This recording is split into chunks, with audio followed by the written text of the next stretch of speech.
কাৰ্বি আংলঙত বিহাৰী আৰু হিন্দু বাংলাদেশীয়ে ভৰি পৰিছে। তেওঁলোকৰ বিৰুদ্ধে কোনো ব্যৱস্থা গ্ৰহণ কৰা হোৱা নাই।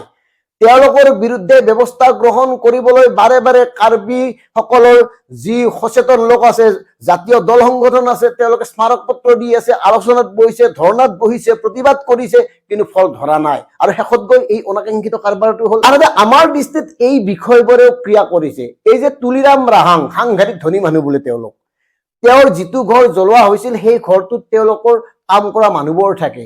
তেওঁ হেনো কোটি কোটি টকা ব্যয় কৰি অট্টালিকা বনাইছে। ক'ত পায়? আৰু এই কথাবোৰ ক্ৰিয়া কৰিব পাৰে নেকি?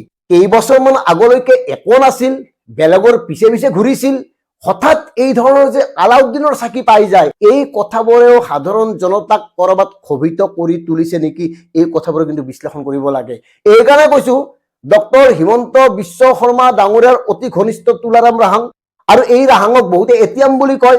গতিকে তেওঁৰ এই চমৎকাৰ উত্থানৰ নেতৃত্বত কোন বা আঁৰত কি আছে, এই কথাবোৰ ক্ৰিয়া কৰিছে নেকি? অকল তুলাৰাম ৰাহাঙে নহয়, যিসকল লোকে কাৰ্বি সাহিত্য শাসিত পৰিষদৰ সদস্যই হওক বা মুৰব্বীয়ে হওক কাৰ্যনিৰ্বাহ কৰিছিল, প্ৰত্যেকৰে একেই অৱস্থা। আৰু তাতেই ক্ষুণ্ণ হৈ পৰিছে নেকি সাধাৰণ জনতা?